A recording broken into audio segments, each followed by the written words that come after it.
aí, gente? Vocês estão bem?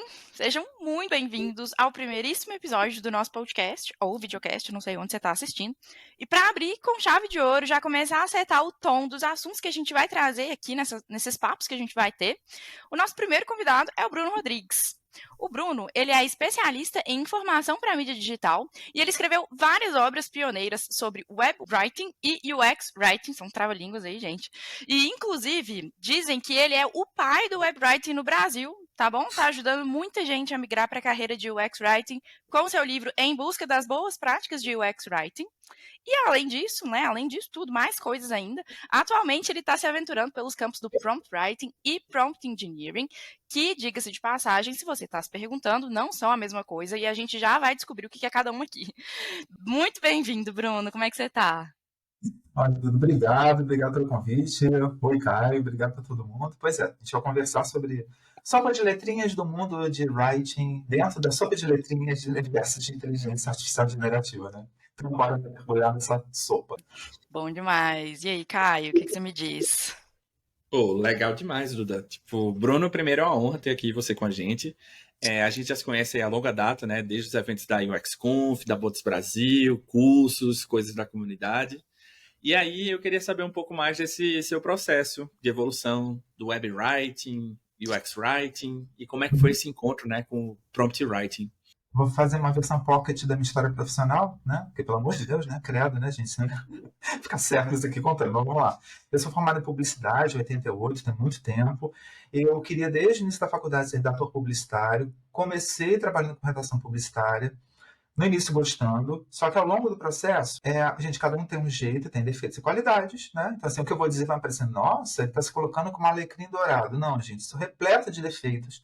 Porém, uma coisa que eu sempre gostei é assim, um texto, naquela época, o texto tá bom, o texto tá ruim. Eu, Bruno, sempre gostei de saber por que que ele estava bom e por que que ele estava ruim. Eu, Bruno, até hoje, eu não me incomodo em mexer o texto 10, 50, 1000 vezes. Eu não me incomodo, tá? Se você pede para mudar 300 vezes, eu vou mudar, porque eu me divirto mexendo com o texto.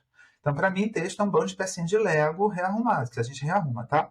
Então, na época, eu, por exemplo, em agência de publicidade, eu perguntava, eu dizia, o texto tá ruim. Aí, não, mas o texto tá ruim? Beleza, tá ruim por quê? Aí eu melhorava. Mas eu gostava de saber, o texto tá bom. Aí eu pensava, tá bom que tá bom, Bruno, pelo amor de Deus. Então, esse processo, eu fui percebendo ao longo do tempo também que não existia em quem aprovava o texto uma preocupação em dizer por que estava bom e dizer que estava ruim. Porque aí a gente vai, né, Caio, na raiz do que eu considero que é um raciocínio do mercado de redação. É todo muito baseado em feeling, em vocação, em jeito. Eu tenho jeito de escrever desde pequena, sou extrovertido, adoro me comunicar. E pronto. E o que eu brinco, vive a sua fada criativa. Eu como se não tivesse processo e aprendizado nisso. Está dentro de você, ponto final. Eu descobri naquele ponto que eu falei, não, cara, eu queria uma escrita com processo. Resumindo a história, continuei trabalhando em comunicação, mas saí de redação publicitária. E um belo dia surgiu a web. E aí, quando eu comecei a lidar com a internet, com web, logo no início, eu descobri fóruns lá no início, meados dos anos 90, que já pensavam, discutiam como seria o texto para a mídia digital. E desde o início, né, informação para a mídia digital, sendo texto, imagem, seja o que for, lembrando lá no início, né, ela já era pensada do ponto de vista de ciência, de teste, de pesquisa, pela característica da interface. Era mais centrada, era tela. Então, desde o início, esse raciocínio de uso começou a ser pesquisado. E aí, cara, isso encaixou direto no que eu queria. Eu falei, gente, é isso que eu quero, porque eu quero uma escrita baseada em teste, em pesquisa, em boas práticas que não venham de, como eu brinco, de votos da minha cabeça, né, que são de baseados no meu filho, em experiência, etc. O problema, gente, aí fazendo um salto quântico, né, é que dizer isso para o redator é um inferno na Terra. Porque muita gente que escreve gosta de escrever, claro, você escreve para o outro, né? Porque, em teoria, a comunicação é isso. Só que tem esse segredinho básico. A escrita, muitas vezes, para quem escreve, uma realização para o ego. E para mim, isso não acontecia. Repetindo, a gente tem 500 mil defeitos e ficaria assim, 19 meses elencando os meus defeitos aqui. Mas esse defeito, em especial, eu confesso que eu não tenho. Então, desde o início, eu falei, cara, não, então assim, que beleza, vou mergulhar. E mergulhei. E logo depois começaram a falar sobre características do texto para mídia digital, pensando ali em site, logo depois portal. Tudo baseado em teste e pesquisa. Adiantou para o mercado em geral, no mundo inteiro? Não, e, gente, tem gente até hoje, inclusive no próprio prompt writing que está surgindo, que acha que tem que fazer perguntas baseadas. Eu adoro conversar, gente, é a mesma coisa.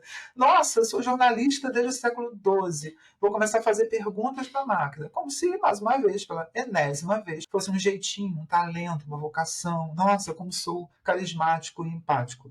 E não é por aí, gente, é tudo baseado em ciência.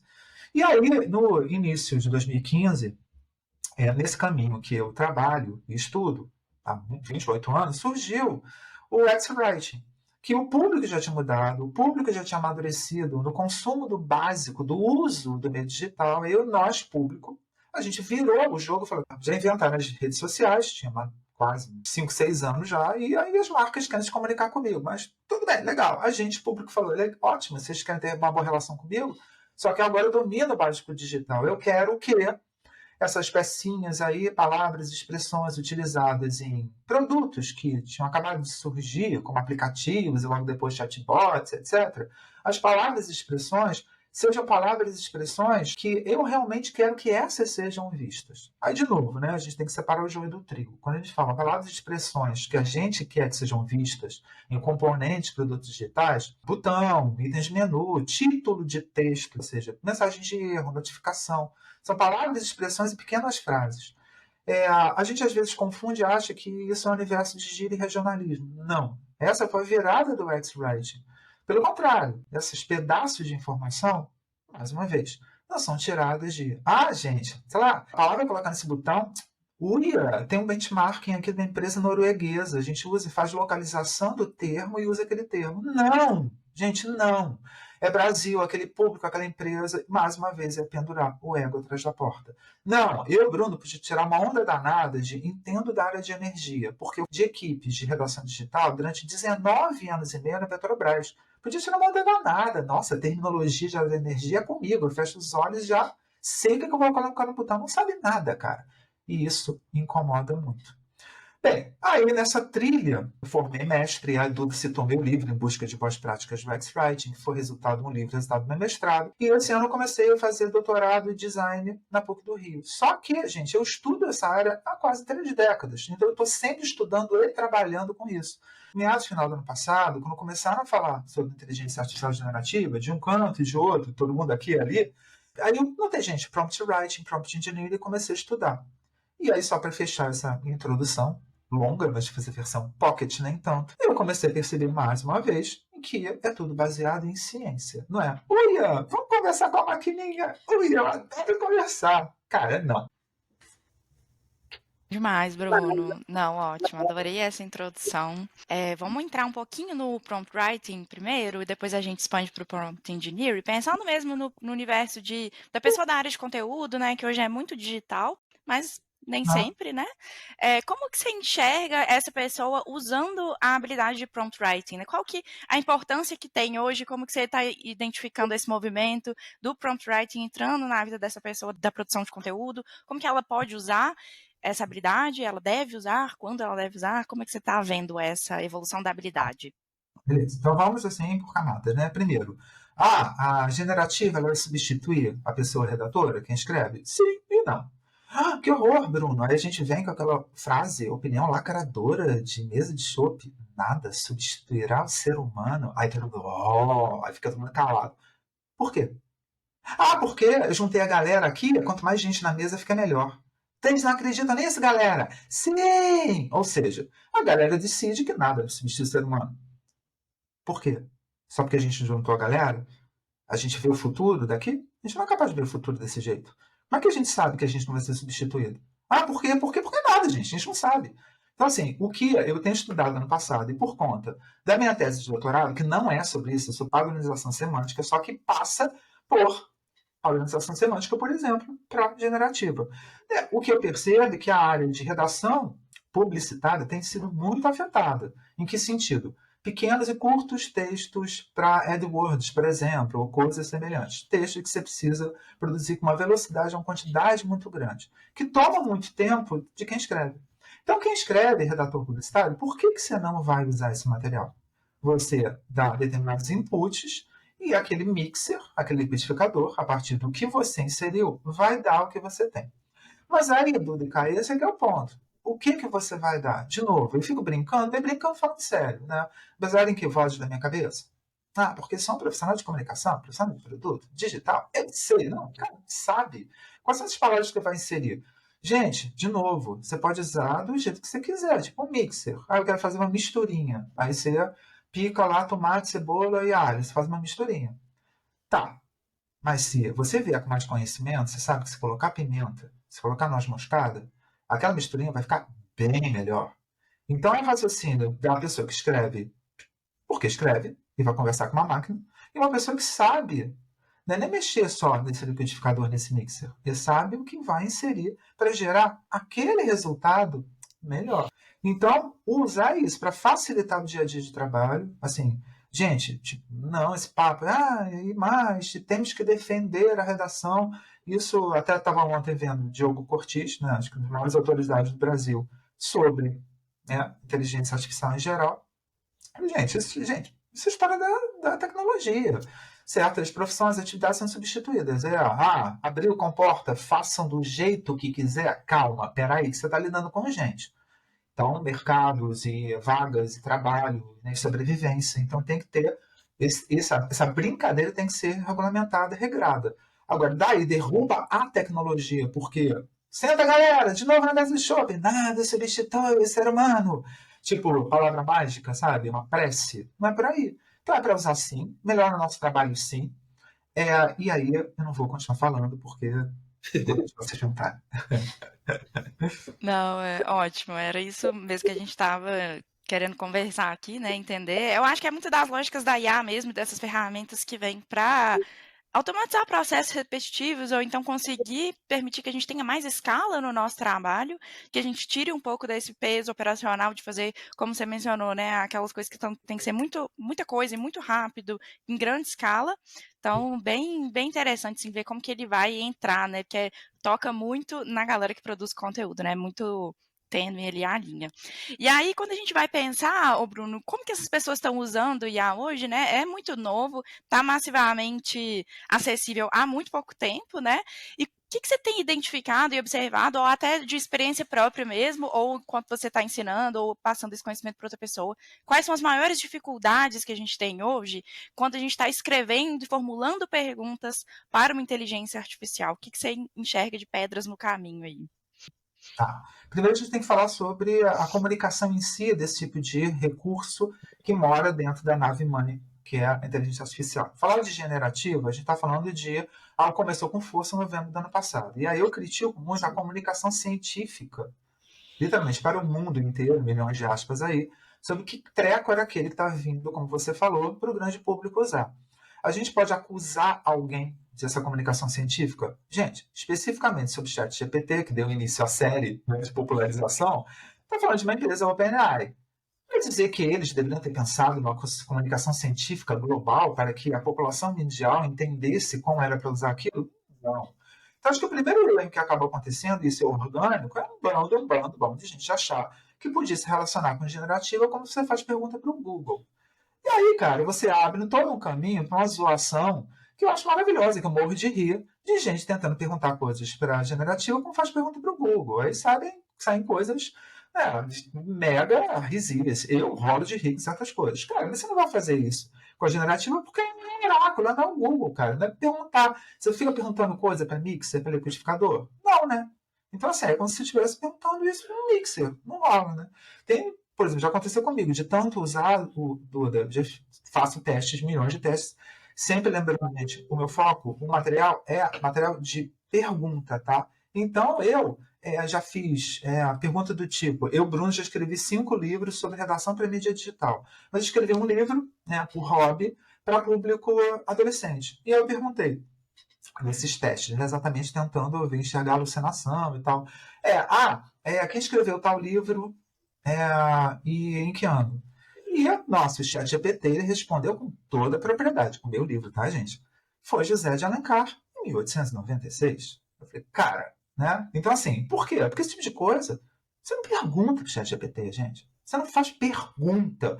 Você coloca material para, a partir do que você colocou, esse material ser trabalhado. Ele é um mixer, ele não é um Google. Bem, o outro lado da história é a realmente como você vai usar essa ferramenta, sabe? A gente, que é uma pessoa redatora, né, tem que saber para que é. E aí a gente entra no terreno também da criatividade. Muita gente pergunta, um texto gerado, ele é criativo? De novo, estamos no terreno de, em teoria, somos profissionais com algum tipo de formação, tá? Seja qual for. E lembrando, gente, eu, há alguns anos já, eu considero formação, não necessariamente MBA, graduação, uma série de vídeos no YouTube, podcasts como esse, textos, né, do Medium. Formação não precisa ser essa formação formal. Também é um MBA. Mas a gente tem preparo para entender como as coisas são feitas. Então, quando você vai entender o que é a criatividade, não é criatividade porque eu acho que criatividade é alguma coisa. Responde aí o que é criatividade. Se a gente vai trabalhar com uma ferramenta generativa que ela lida com criatividade e você quer que aquela ferramenta seja criativa, você tem que saber o que é criatividade. Mas não é baseado no seu ego, na sua lógica, na sua opinião, não. Criatividade é quando você pega vários pedacinhos de diversas áreas, não necessariamente tem relação uma com a outra, juntas diversos pedaços em alguma coisa única, e isso é a criatividade. O problema é que a gente confunde com inovação. Inovação tem dois tipos. É aquilo que parte do zero, que não existe na face da Terra, ou então alguma coisa que está tão distante, ou tão antiga e não foi utilizada, que a imensa maioria do seu público, por exemplo, jamais ouviu falar. Então, ela pode ser criativa? Claro que pode. Como assim? Gente, junta na mesa de novo. A ferramenta não pode ser criativa, jamais substituirá quem escreve. Claro que substitui. Gente, é o que eu digo. Uma máquina é feita, em teoria, para facilitar nosso dia a dia.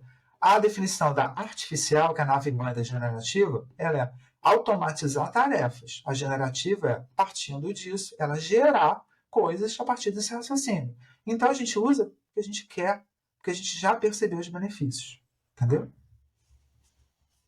É interessante Entendi. você falar sobre isso, porque é muito sobre o que a gente coloca e o que a gente tira, né? Se a gente não souber no que é que a gente vai colocar nessa ferramenta, talvez a gente não vai nem saber interpretar o que é que tá saindo, né? E não é que a máquina está sendo criativa em si, é só a nossa capacidade de conseguir interpretar e desenvolver com ela, né? Ou através dela.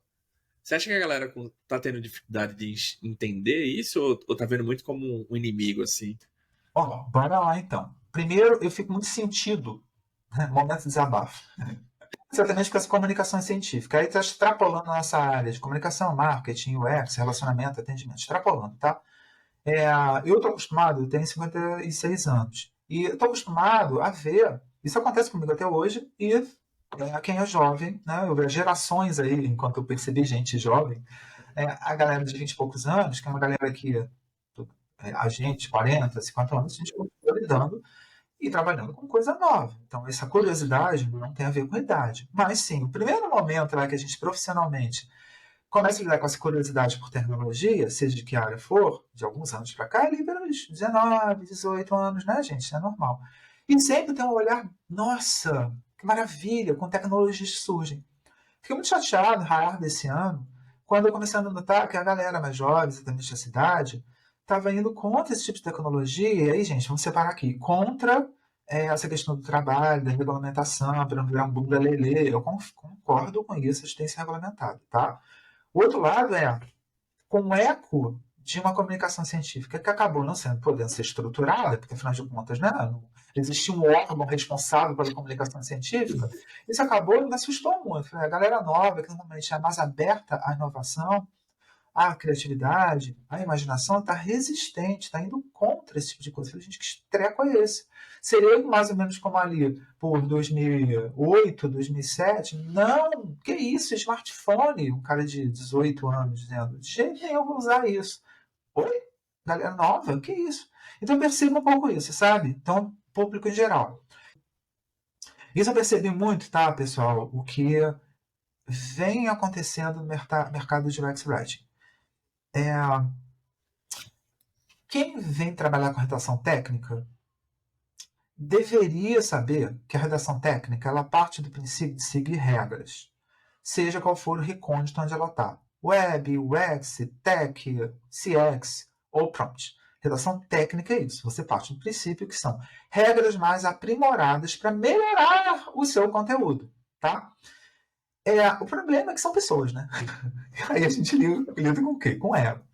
E quem vem naturalmente, gente, para o mercado da escrita, e inclui aí o próprio prompt writing, são pessoas que escrevem e que lidam com o seu próprio ego. E muita gente acaba não tendo essa noção. Então, muitas vezes, aconteceu com o X-Writing, são pessoas que vêm forçar, por exemplo, a máxima dessa história, que muitas vezes estraga as possibilidades de evolução do mercado, é a ideia de escrever ou contar histórias. Eu acho lindo, lindo, maravilhoso, só que no X-Writing não cabe mais de jeito nenhum esse discurso. Porque quando você fala escrever ou contar histórias, você não está falando de X-Writing, você está falando de Web Writing. Aí começa toda a mistura de que você não sabe a diferença entre as coisas. E por que eu deveria saber? Sim, porque lidar com as técnicas são técnicas diferentes, com propósitos diferentes, com elementos textuais diferentes. Você enfia tudo no mesmo saco de escrita, dá ruim. Então, cara, assim, o que eu noto são 2 caminhos agora, do finalzinho do ano passado para cá. Uma galera que já tinha entendido que, a partir do X-Writing, a ideia nessas pecinhas de Lego são palavras, expressões autossuficientes, autoexplicativas, né, que não são palavras-chave apenas. Tá? Então, quando você fala dessas palavras autossuficientes, autoexplicativas, elas são super palavras-chave. Até hoje eu juntar de vários recônditos semânticos palavras que são palavras-chave em vários lugares. Aí você vê, nossa, aquela palavra-chave aparece em vários sacos semânticos. Nasce aí a super palavra-chave. Usar essas palavras-chave já é o segredo desde o X-Writing. Aquela palavra que você vai colocar no botão não vem de voz da sua cabeça. Vem de dicionário de vocabulário controlado, quando você vai enfiar esses dados que você foi cientificamente coletar. Se você já tinha entendido isso no X-Writing, você vai chegar para o Prompt Writing já sabendo que a pegada não é uia, eu adoro fazer perguntas. Tá? Que é uma pegada que vem do raciocínio da pessoa que escreve que não entendeu nada e que nesse fluxo de o que vale é meu ego e adoro contar histórias, ela vai sempre acabar estragando um pouco o caminho da escrita, gente. Tá? Então, quando o que vejo no mercado essa dualidade. Uma galera que já tinha entendido desde o X-Writing e que aí parte para buscar do próprio dicionário de vocabulário controlado essas pecinhas de Lego, não vai usar coisas de voz da cabeça, tá? E uma galera que está conversando com uma maquininha. Entendeu? Legal. E aí você diria, Bruno, talvez que qual que é a dica, assim, né? Além de, claro, do que você já trouxe, né? Que não é só fazer pergunta, você precisa ter um arcabouço e utilizar dessas outras habilidades e estratégias e técnicas da escrita mesmo, né? Para conseguir fazer um bom prompt, para conseguir fazer uma boa pergunta. O que você tem de dica aí para dar para essa galera que está querendo aprender, que está querendo se desenvolver, quer começar agora no prompt writing ou quer começar a usar? O que você traz de dica que você aprendeu aí? Tá legal. Vamos falar da comunicação social. No seu jornalismo, no seu publicitário, tá, tudo bem, gente. Estou falando do raciocínio da comunicação social, só para vocês entenderem. Fazer perguntas com inteligência artificial não é uma apuração. Por exemplo, não é o jornalismo. Quem lida com jornalismo tem uma tendência de sucesso maior se entender tudo isso que eu falei? Sim, se entender tudo que eu acabei de falar. E não estou trazendo isso como, nossa, o Bruno traz todo o conhecimento. Não, gente, isso é conhecimento da área. Tá? Então, está muito mais para um interrogatório. Você está interrogando uma máquina. Tá? E você faria isso para um entrevistado? Você vai conversar com uma personalidade. Amigo, seu nome, idade, o que você estava fazendo no dia? Peraí, eu vou te dar aqui uma palavra e você transforma na frase. Não é uma apuração.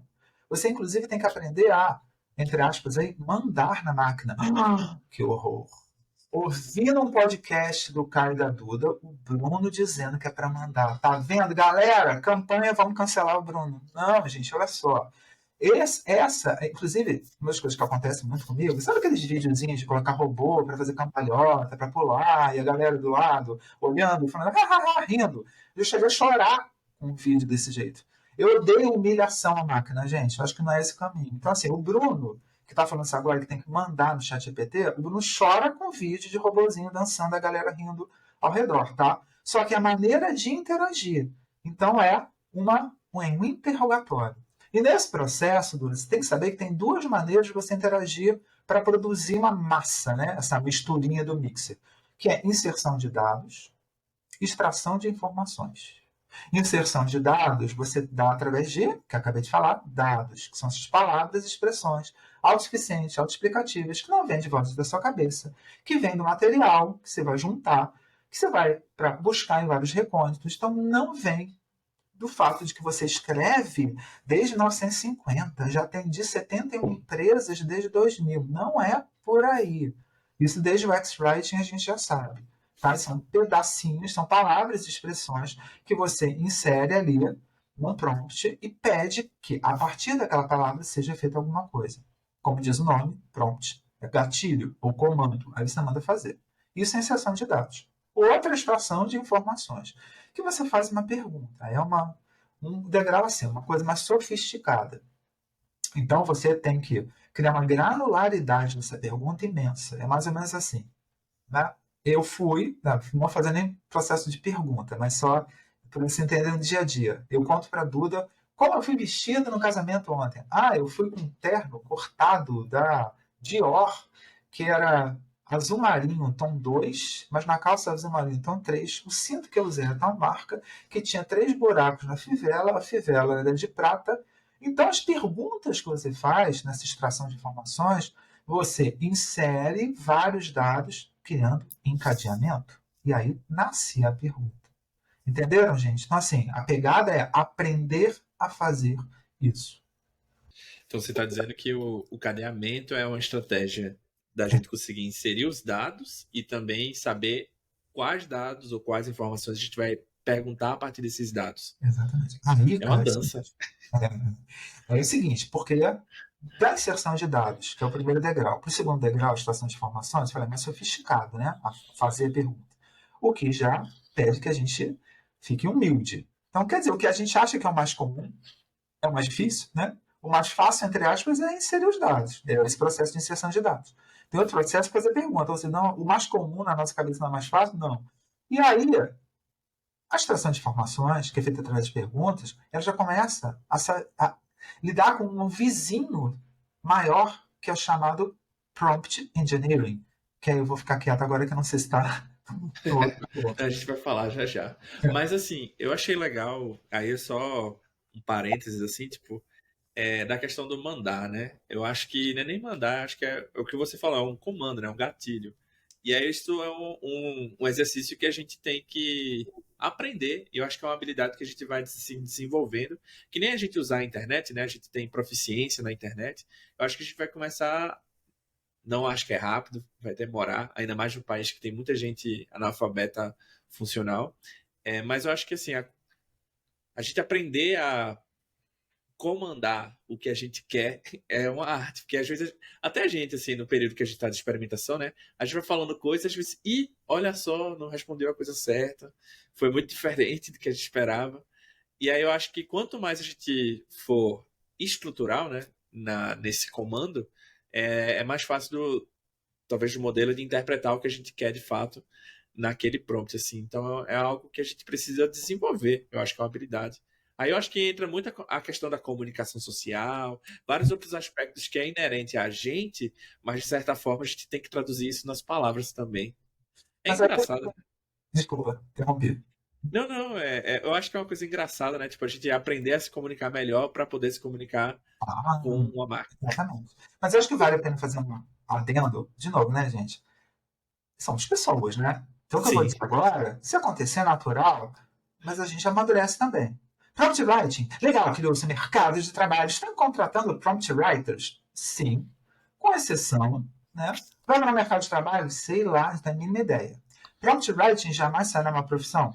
Também não sei, tá? Mas eu acho que vai ser uma habilidade, e é um pouco diferente de UX Writing, tá? Porque o UX Writer, ele é uma atividade. É uma habilidade, por enquanto. Eu posso garantir que não vai virar profissão, que é, cara. Eu não estou daqui a 1 ano, 2 anos, 5 anos, sei lá, não sei. Tudo pode ser. E porque não daqui a pouco já tem, né? Já vão criar, se deixar, MBA em Prompt Writing. Tipo, daqui a pouco, sei lá, no final do ano já está abrindo turma.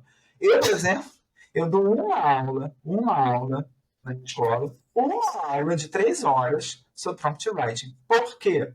Porque até agora o conhecimento sobre prompt writing, para mim, gente, por favor, não trago verdades absolutas, tá? Para mim, cabe em apenas 3 horas, tá? Bruno, agora a gente vai falar um pouquinho sobre prompt engineering, ou em bom português, né? Engenharia de prompts. Talvez não ficou fácil de entender. Mas será que você podia explicar para a gente um pouco o que é isso, prompt engineering, e por Tá. que é tão importante no contexto da inteligência artificial?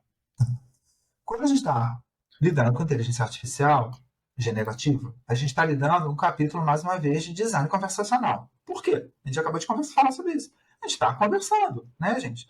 Então, o processo de produção de alguma coisa, quando você já entende prompt writing, já sabe sobre inserção de dados, extração de informações, sabe como é que é a técnica, você começa a trabalhar.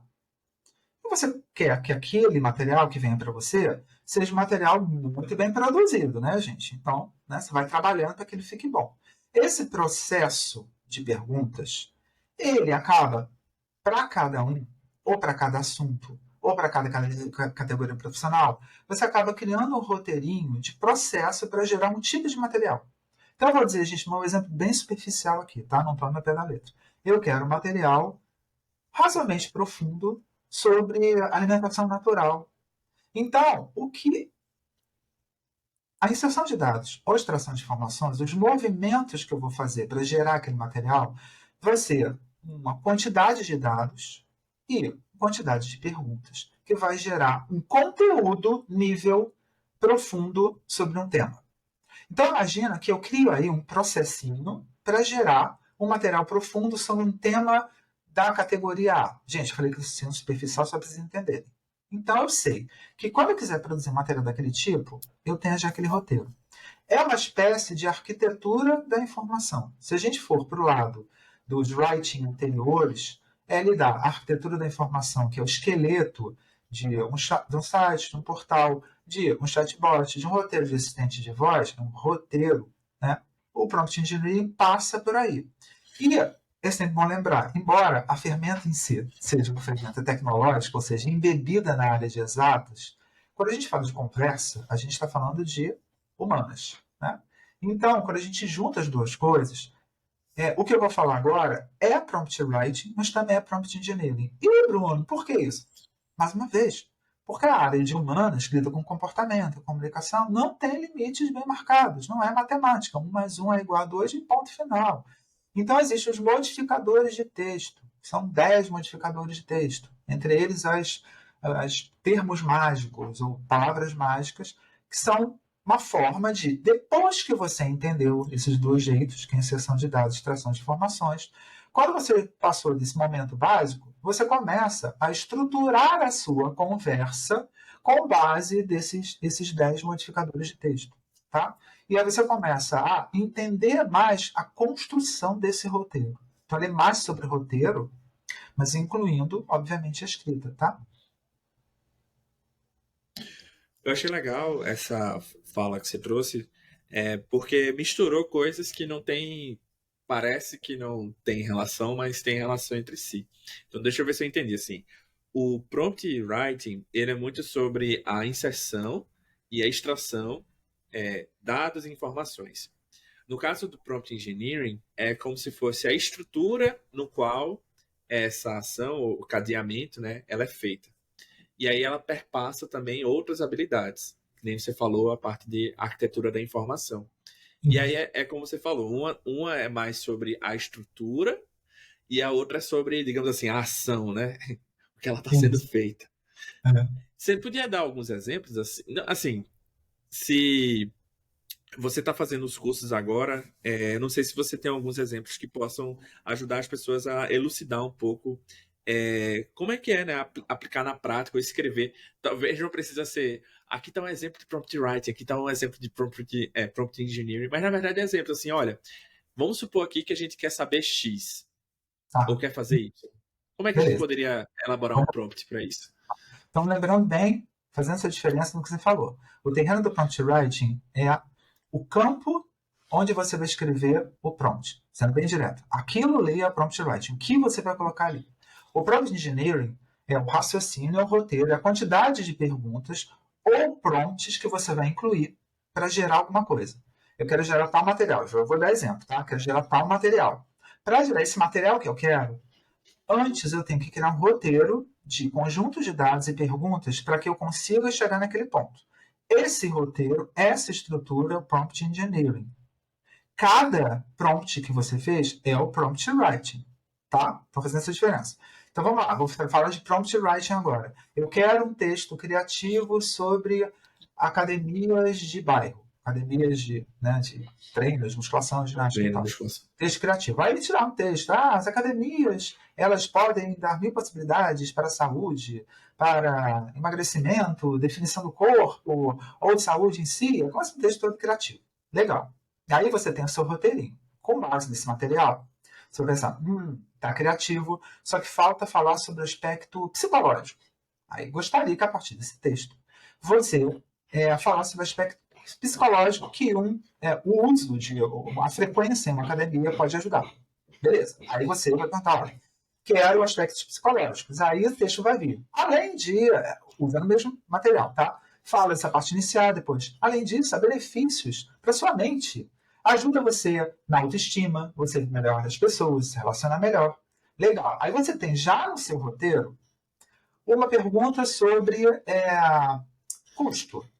Aí esse texto, além disso, vai falar sobre o custo de academia. Isso tudo, o ideal é que você tenha esse roteiro preparado. Tá? É igual uma receita usando o mixer.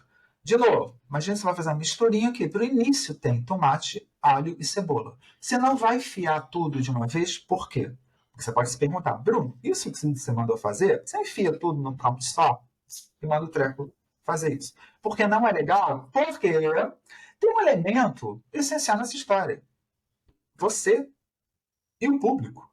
Você tem que analisar cada pedaço para ver se a coisa está indo bem. E o que acontece? O exemplo que eu dou é restaurante de salada, em que tem assim, sabe aquele folhetinho que você pode marcar até 15 itens para colocar na salada. E a salada é desse tamanho, tipo pequenininho o prato, e você pede 15 itens. Aquela maçaroca, gente, você não vai sentir direito o gosto do tomate, o gosto da cebola, da cenoura, porque fica tudo aquela maçaroca que você pedir para incluir 15 coisas naquilo. Então, em teoria, naquela maçaroca, naquele texto, se você perguntar tudo junto, vai vir aquilo tudo. Só que não vai vir com a sutileza que muitas vezes você precisa. Então, o ideal é que você vá fazendo raciocínio de engineering para poder coletar o que você quer. Nossa, eu amei esse exemplo, vou passar a utilizar agora. Porque é muito bom, pô, é exatamente isso. Tipo, você tem lá 1 quilo. Um salada de 1 quilo é muita coisa, mas 500 gramas.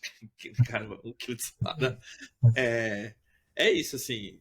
Se você marcar muitos itens, é provável que nessas 500 gramas venha poucas quantidades dos itens que você mais gosta, talvez. Mas se você marcar aqueles itens que você tem interesse certo, 3 ou 4 itens, fica mais balanceado, né? E a resposta pode vir mais dentro do que você gostaria de desenvolver, né?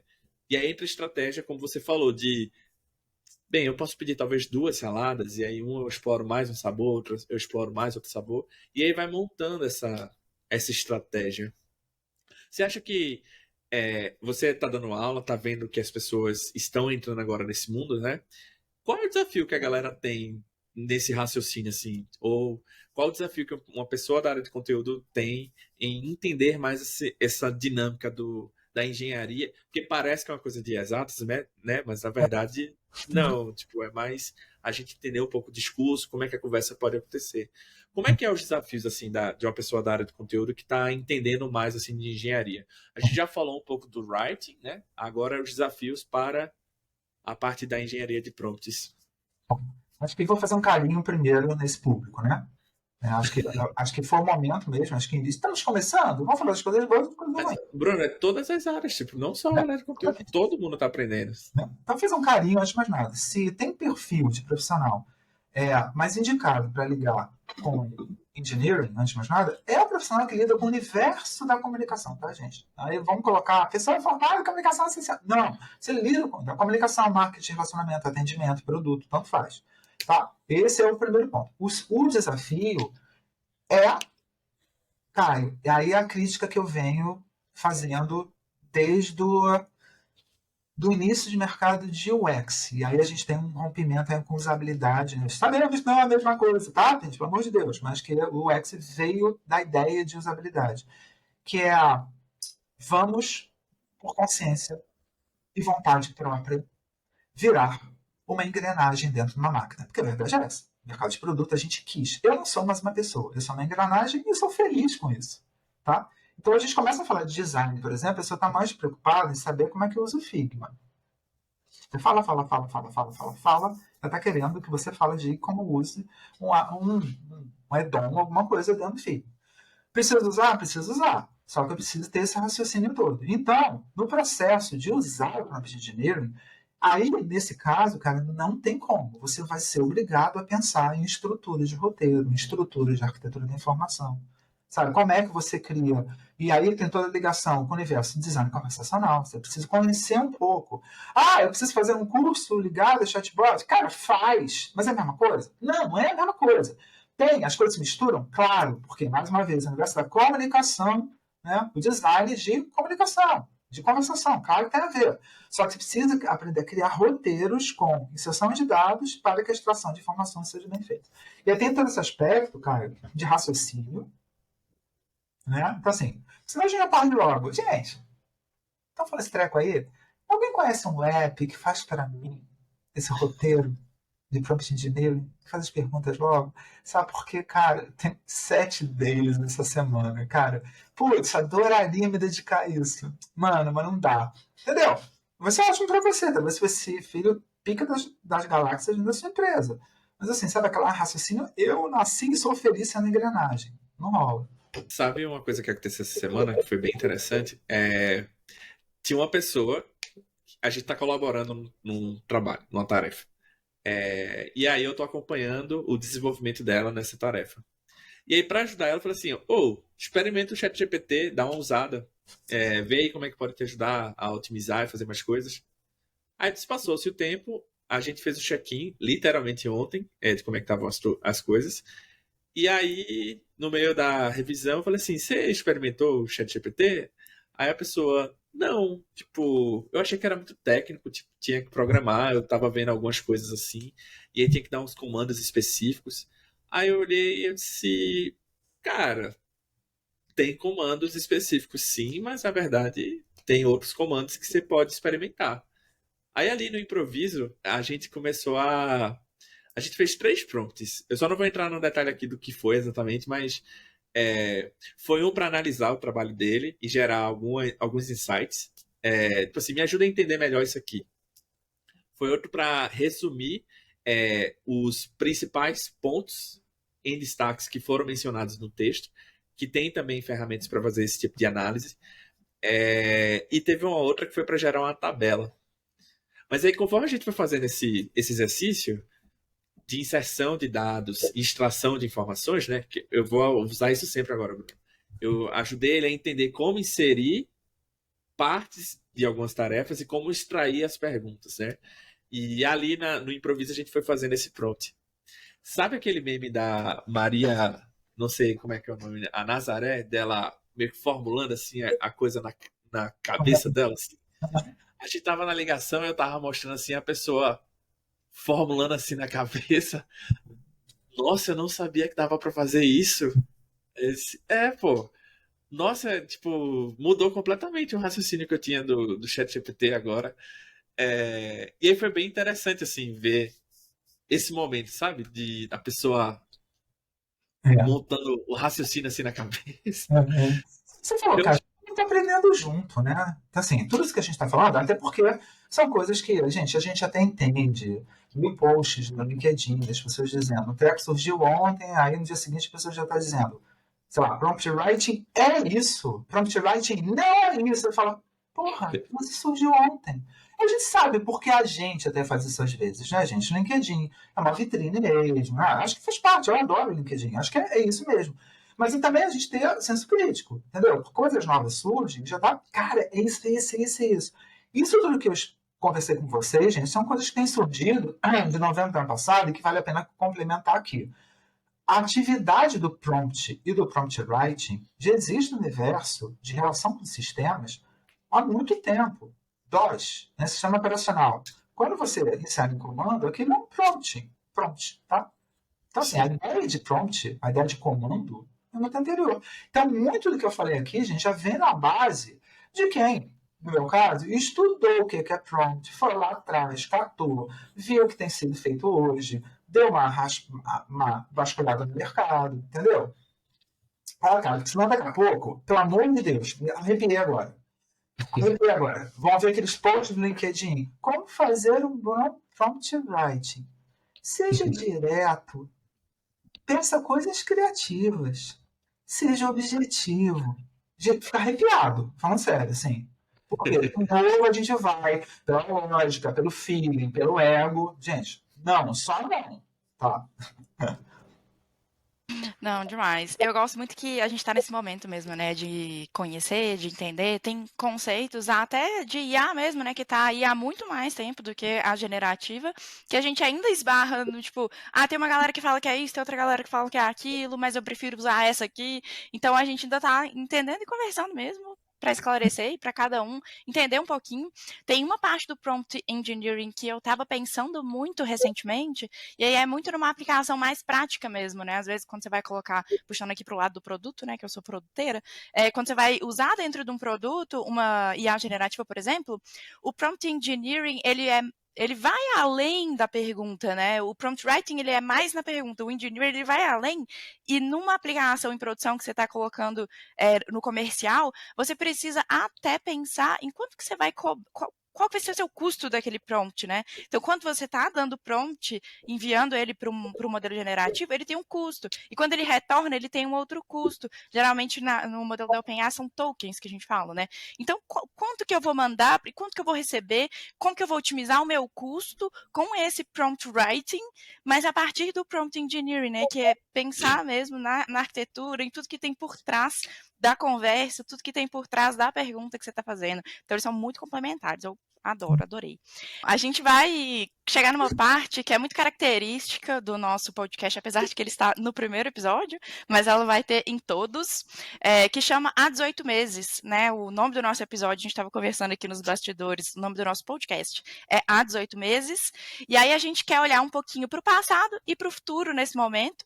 Então eu vou começar te perguntando, se você pudesse voltar 18 meses no tempo, qual que é o conselho que você se daria com base no que você aprendeu até então no campo do prompt writing, do prompt engineering, das IAs generativas? Eu, como profissional de humanas, eu já tenho esse hábito há quase 30 anos.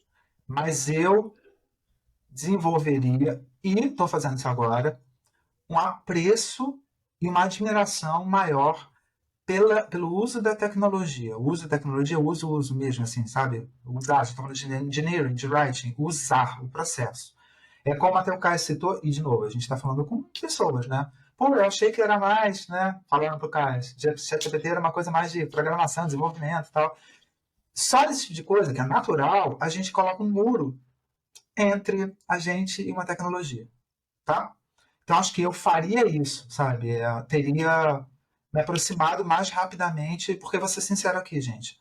Inteligência artificial é alguma coisa que me interessa sob ponto de vista um pouco tecnológico e um pouco de ficção científica, né? Porque eu amo ficção científica desde a minha adolescência. Então, é um universo que me é caro, né? Eu gosto muito, mas que profissionalmente, sim, a gente sabia, gente, pelo amor de Deus, né? Algoritmo Netflix, inteligência artificial, obviamente, a gente sabe essas coisas. Mas eu teria me aproximado mais, sabe? Eu achei bem legal essa questão da aproximação. Curiosidade, né? Se manter uma pessoa curiosa. Acho que aproxima a gente em alguns temas. Agora, olhando para frente, assim, onde é que você acha que há 18 meses a gente vai estar, né? O que é que pode acontecer? O que é que as pessoas de conteúdo podem absorver, aprender mais? Olhando para o futuro, assim. Pro futuro? Eu sei que é muito novo, tá mudando rapidamente as coisas. Mas o que é que você acha de futuro? Eu acho que vai mudar completamente o cenário de quem escreve. Talvez o mercado de redação publicitária, de fato, fique bem afetado, o que é bem interessante, porque tem muita gente como eu também já pensando. Se a gente começa a distribuir uma redação publicitária mais medíocre, gente, atenção, estou usando esse termo de medíocre, mas de mediano, tá? Eu não estou sendo agressivo, né? Mediano, que é o que a máquina consegue fazer a partir de inputs poucos nossos, porque a gente vai querer produzir esse material de relação publicitária de uma maneira industrial, porque vai facilitar a nossa vida. O público, ao longo do tempo, vai se acostumar a notar esse material mais mediano. Então, talvez, tudo terreno talvez, a gente, como público, comece intuitivamente a exigir mais dos reais textos ou slogans publicitários. A gente vai olhar para um e dizer, sabe, filme da Marvel, olha só, eu amo Marvel, eu sou Marvelette na veia, mas o fato é que é uma fórmula que tem sido usada muito e que está se desgastando. Então a gente vai começar a olhar para material publicitário e dizer, poxa, do mesmo jeito, a gente vai querer algum momento de inovação. Então é interessante, porque talvez o público comece a exigir mais de textos publicitários, que é um ponto só da relação, né?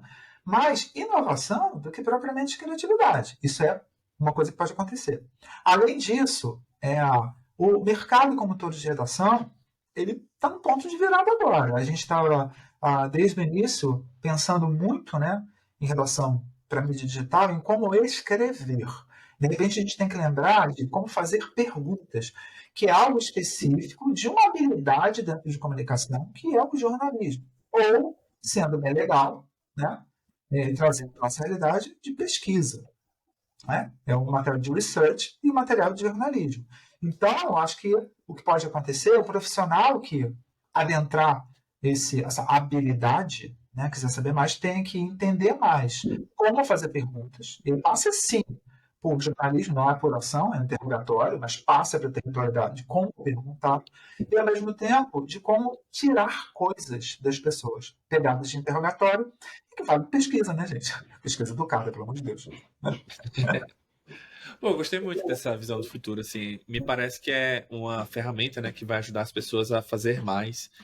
Eu me pergunto se, não acho que no texto publicitário, etc, se, sabe quando a gente vai no mercado e vai comprar uma fruta, vê lá, 100% orgânico, mas é uma fruta, ela é orgânica, né? Mas tem frutas que têm processos e têm aditivos, né? Que deixam com que o produto não seja. Será que daqui a algum tempo a gente vai ver, tipo, sites ou, sei lá, conteúdos, tipo assim, 100% orgânico, selo assim? Isso é uma brincadeira. Você acha que isso pode acontecer? Será? Será? Será? É, porque hoje você não bota 100% calculadora essa conta, né? Então, tipo assim, tem alguns paralelos que você consegue fazer. Às vezes sim, às vezes não, né? Não sei.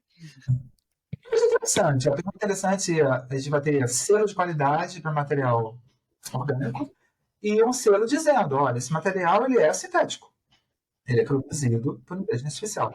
Cara, e que sinceramente, gente, eu vejo como um mixer, um liquidificador. Eu não vejo nada demais se eu leio um texto gerado por inteligência artificial. Pelo amor de Deus, eu não quero ver historinha na hora que eu estou vendo a característica de uma caixa de som.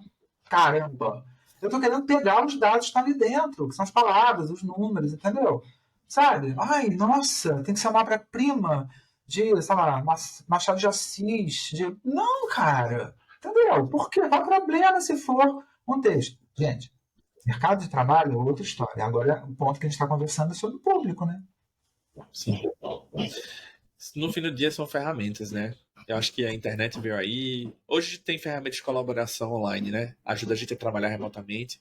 E eu acho que aí a ChatGPT ou ferramentas generativas, né, similares, elas são ferramentas. E aí eu vou usar agora, Bruno, vou criar uma camisa, inserção e extração de dados. Ah, o primeiro merchan. Vou fazer essa camisa aí. Muito bom, adorei. Não, acho que é isso. Eu ia levantar um ponto que é mais assim, beleza, a gente pode ter e provavelmente vai ter, né, no futuro, conteúdo 100% gerado não orgânico, sintéticos, né, por IA, mas a gente também vai pensar, e já vejo muitas pessoas pensando, e eu acho que cada vez mais a gente vai começar a pensar sobre isso, que é na identificação mesmo desses conteúdos, né, em formas da gente garantir de fato que aquele conteúdo foi 100% orgânico ou foi 100% artificial, né? Então, acho que a gente tem muito o que evoluir nesse sentido, mas eu vejo pessoas pensando também sobre isso, né? Em meios da gente fazer essa identificação para ficar mais claro para as pessoas, né? Dar essa transparência mesmo. Dúvida, mas eu acho que vale a pena a gente pensar também, dentro da pegada de futuro, Um dos clichês, além do clichê máximo de nada substitui o ser humano, tem outro clichê básico de que, por exemplo, ChatGPT só pega informações até o final de 2021. Caraca, gente, as ferramentas e os corpos, eles evoluem, o corpus, né? Ele evolui e novos, né, conteúdos são né, inseridos. No momento em que a gente passar a ter confiança no corpus que a gente está atacando, gente, corpus é repositório semântico, né? Para quem está vendo ouvindo aqui. Então, no caso do ChatGPT, muito web. No repositório de uma empresa, por exemplo, se você compra uma ferramenta generativa e pega o corpus da empresa e aplica a ferramenta ali em cima, aquele conteúdo, ele é um conteúdo, em teoria, 100% confiável. Porque é o conteúdo interno de uma empresa. Quem vai consultar aquilo? Claro, gente, é o público interno da empresa. Então, a teoria não precisaria ter nada de selo dizendo que aquilo foi escrito por uma pessoa ou escrito por uma inteligência artificial generativa, cara. O que importa ali é se aquilo está certo, é verdadeiro ou falso. Se vem de corpos, que é a garantia de qualidade nesse sentido, de veracidade, para que selo? Acho que a gente está nesse primeiro momento, Duda, que eu concordo com você, de, cara, por enquanto, não sei até quando, a gente tem que ter certeza de que aquilo ali teve uma checagem, aquilo lá, e aí, 100% vai dizer que Bruno é José de Alencar. Eu acho que o que eu tô aprendendo, entendi aqui, talvez a gente poderia lançar uma hashtag aí, vem aí o conteúdo sintético. E aí eu acho que é uma nova forma de a gente entender a construção do conteúdo. Não é apenas o conteúdo humano, né? Tipo, a gente, como pessoas escrevendo, mas um conteúdo construído com manipulação e colaboração, talvez, de outros engenhos que possam ajudar a gente a extrair melhor ou produzir melhor um conteúdo. Enfim, acho que vem aí o conteúdo sintético. Acho que seria Você acha que faz sentido, Bruno, falar isso aí? Faz. Todo sentido. Daqui 18 meses, vem aí. Vem aí. Acho que é isso, então. Bruno, a gente hoje cobriu muita informação, a gente falou sobre muita coisa. Tem vários tópicos que eu acho que a galera deveria prestar atenção, né, para não ficar um pouco assim nas entrelinhas. Vou só falar assim alguns assim que o Bruno falou que eu achei muito interessante: inserção de dados, extração de informações, cadeamento desse prompt para a gente saber como colocar os dados, mas também fazer as perguntas. Vem também a parte da estrutura, né? A engenharia dos prompts, que não é apenas a gente inserir dados ou perguntar, mas a gente também saber como a gente organizar essas informações para tirar um pouco a informação que a gente quer. Enfim, foi um papo muito rápido, muito rico. E também a gente está aí lançando, né, a ascensão do conteúdo sintético. Acho que é uma coisa que deve pegar. Acho que vai ser bem legal se pegar, as pessoas abraçarem um pouco mais sobre isso. Antes da gente encerrar, Bruno, eu queria que você falasse um pouco do seu projeto da Escola de Conteúdo, outros projetos que você está trabalhando. Acho que quem está ouvindo a gente até aqui deve ter se agradado muito com o que você falou, e eu queria que as pessoas conhecessem mais o Bruno e outros projetos para se engajar também nas suas iniciativas. Pois é. Gente, eu criei uma escola, chamada Escola de Conteúdo, o site é escoladeconteúdo.com, e se vocês quiserem me seguir no Instagram, é Escola de Conteúdo Brasil, tá? E eu tinha um sonho há um tempão de criar uma escola. A história da minha família, meu avô teve uma escola, minha mãe, todas as minhas tias, irmã dela, e todas as 3 irmãs do meu pai, todo professor. O meu filho é professor de biologia, então assim, eu...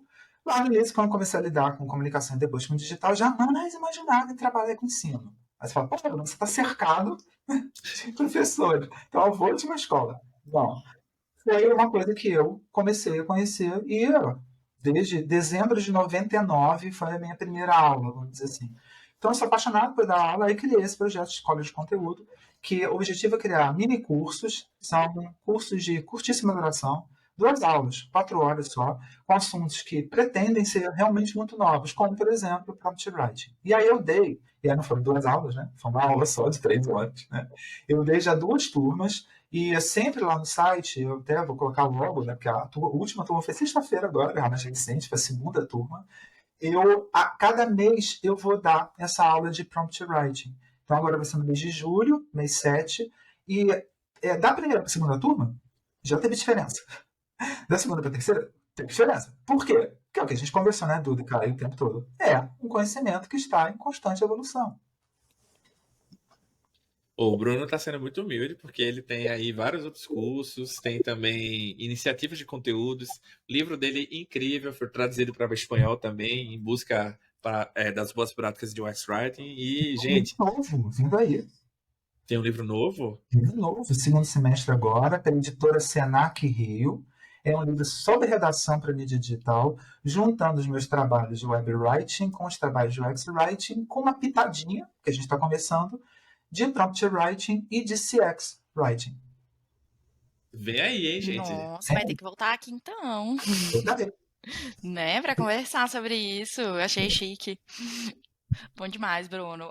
A gente tá encerrando o episódio e eu quero te fazer uma pergunta, te dar a oportunidade de trazer o que você deixa de mais importante para quem tá ouvindo, para quem tá assistindo, qualquer mensagem que você quer passar aqui, que a galera não pode perder de tudo que a gente conversou.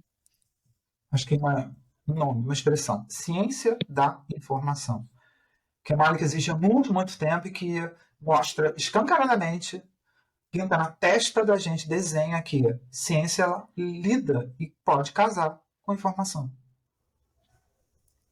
Amei. Inclusive, estudei na Escola de Ciência da Informação, né? Se você for pensar. Eu fiz jornalismo, não contei ainda não. Sou formada em jornalismo. Bruno, então acho que é isso, né, Caio? Muito, muito obrigada pelo seu tempo, pelo episódio, pelo papo. Foi muito legal, adorei. Caio também tem certeza. Por último, onde é que o pessoal pode te encontrar, né? Se vocês quiserem se conectar, quais são os seus contatos, os canais, pra gente deixar aqui para todo mundo. Vou dar mais fácil de todos, porque o Instagram que é fácil, é Bruno Rodrigues, tudo junto. E lá eu, sim, todo curso da escola, toda palestra, todo evento que eu faço, que eu participo, eu coloco tudo lá. Então pode me seguir, vai ter muita foto de Copacabana, que é onde eu moro, mas vai ter muita foto também de evento e etc. Maravilha. Muito obrigada. Tchau, tchau. Obrigado, Bruno. Valeu, gente. Até mais. Valeu.